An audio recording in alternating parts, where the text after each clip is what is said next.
नमस्कार, आप देख रहे हैं संगम ला एजुकेशन। मैं सैनी संगम आपका स्वागत करता हूं हमारे चैनल पे।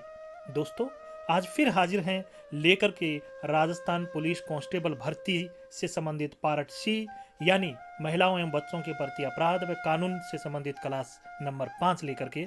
जी हाँ दोस्तों, अभी तक आपने अगर हमारा यूट्यूब चैनल सब्सक्राइब नहीं किया है तो सब्सक्राइब कर लीजिए, साथ में बेल आइकन है वो प्रेस कर लीजिएगा ताकि नई क्लास, नई न्यूज़, नई अपडेट का आपको नोटिफिकेशन मिलता रहे।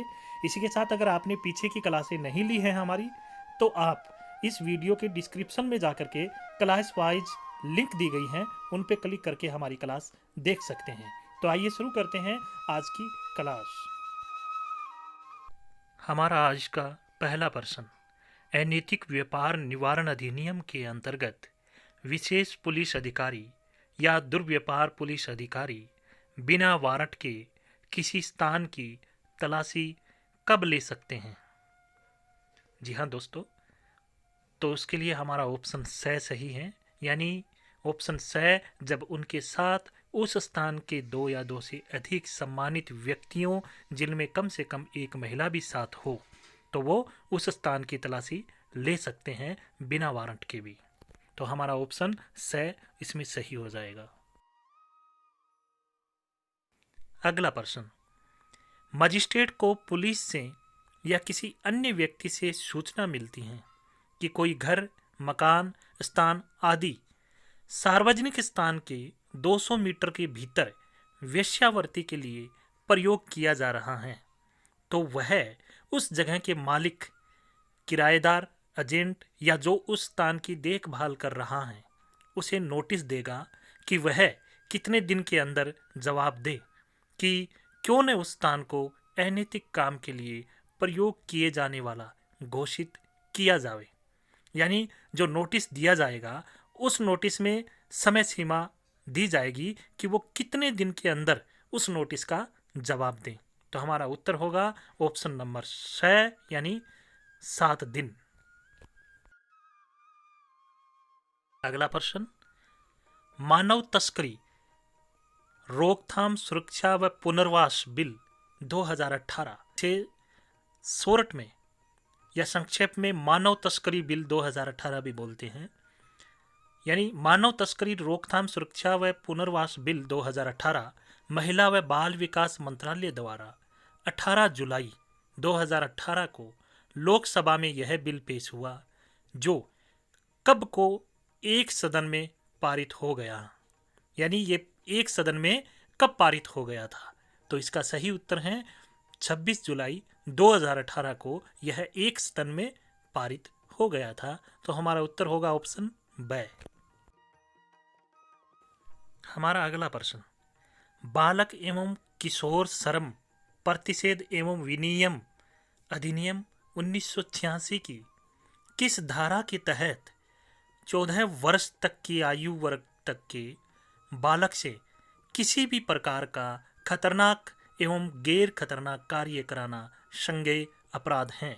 यानी बालक एवं किशोर श्रम अधिनियम 1966 की किस धारा में 14 वर्ष से कम उम्र तक के बालक से किसी भी प्रकार का खतरनाक और गैर खतरनाक कार्य कराना संज्ञेय अपराध है?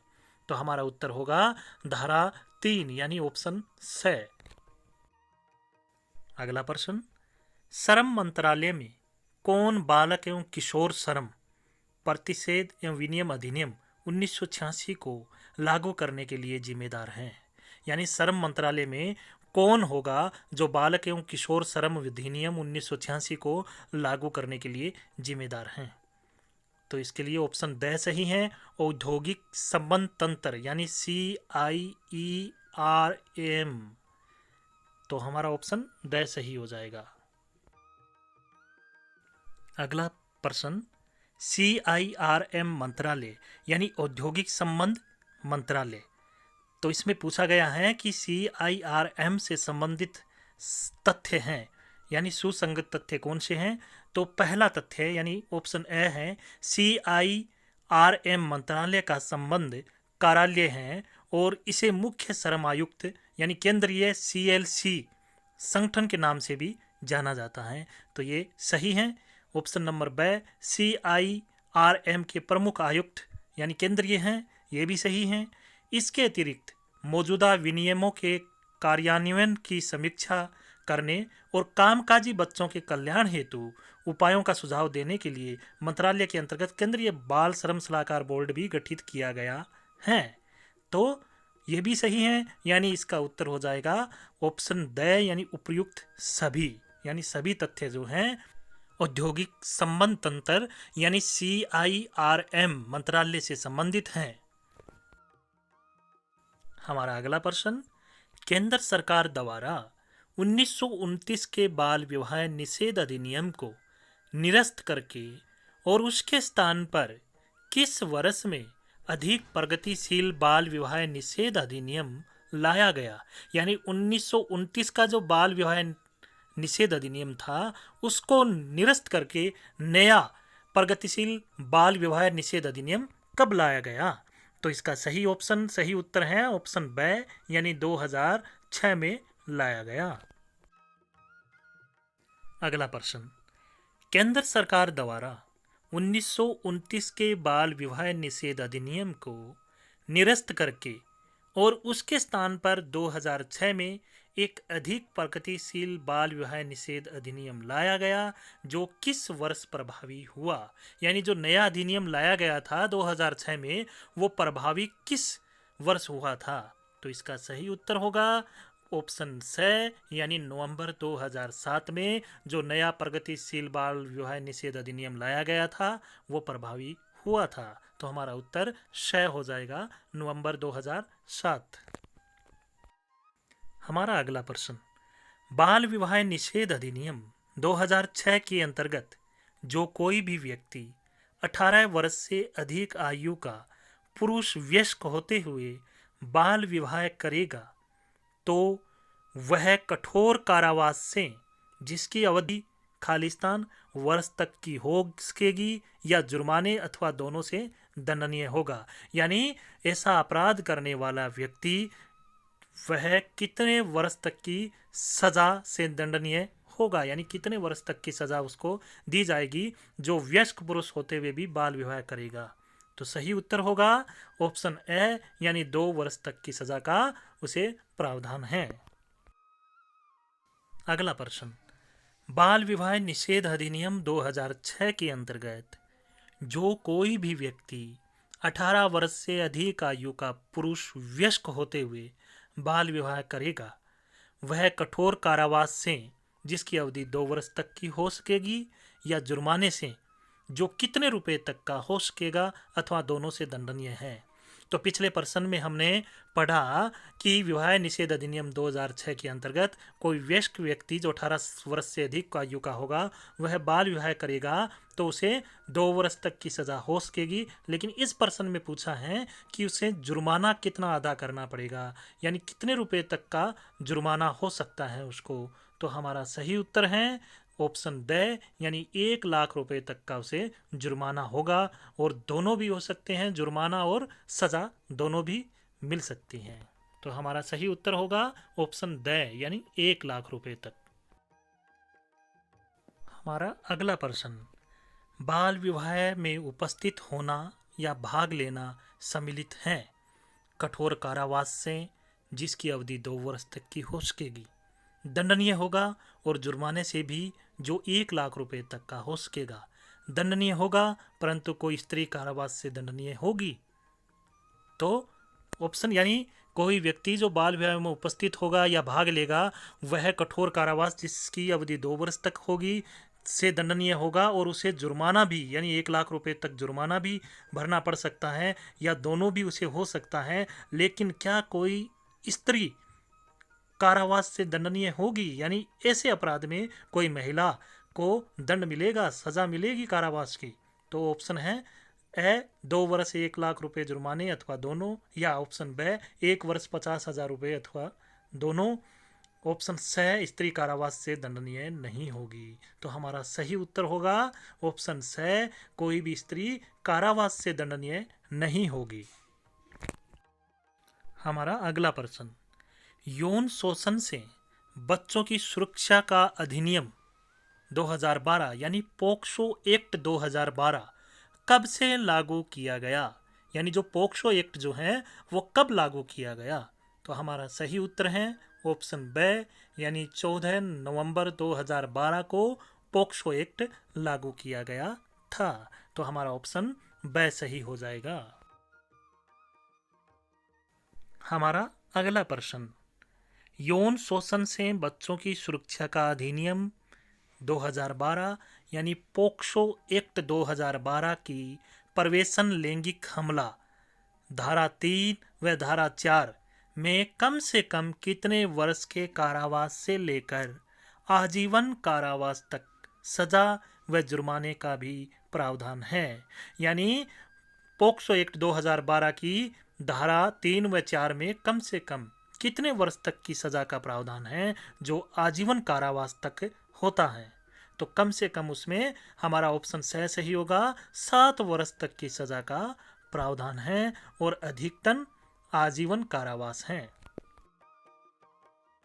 हमारा अगला प्रश्न, यौन शोषण से बच्चों की सुरक्षा का अधिनियम यानी पोक्सो एक्ट 2012 में किसी सरकारी कर्मचारी अधिकारी के द्वारा गुरुतर प्रवेशन लैंगिक हमला का किस धारा में वर्णन किया गया है? यानी कोई सरकारी कर्मचारी या अधिकारी के द्वारा लैंगिक हमला किए जाने का वर्णन पोक्सो एक्ट 2012 की किस धारा में दिया गया है? तो हमारा सही उत्तर होगा ऑप्शन स, यानी धारा 5 के अंदर विवरण दिया गया है, जिसमें किसी सरकारी कर्मचारी अधिकारी के द्वारा गुरुतर प्रवेशन लैंगिक हमला करने से संबंधित है। हमारा अगला प्रश्न, यौन शोषण से बच्चों की सुरक्षा का अधिनियम यानी पोक्सो एक्ट 2012 में धारा 5 के अपराध के लिए धारा 6 में कम से कम कितने वर्ष की सजा का प्रावधान है, जो आजीवन तक हो सकती है।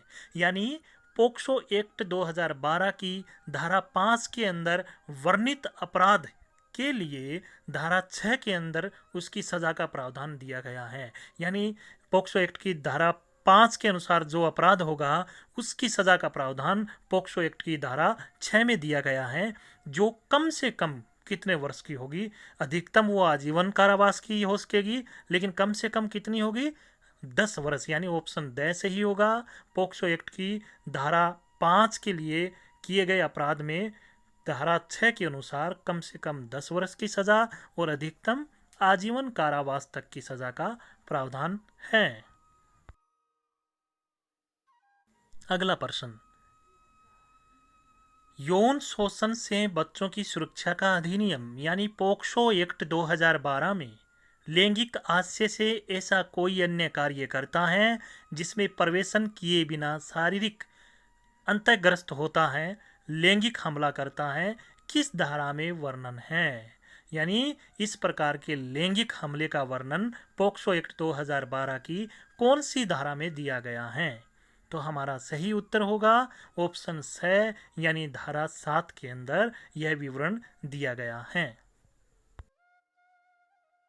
हमारा अगला प्रश्न, यौन शोषण से बच्चों की सुरक्षा का अधिनियम यानी पोक्सो एक्ट 2012 की धारा 7 के लिए धारा 8 में कम से कम कितने वर्ष तक की सजा का प्रावधान किया गया है?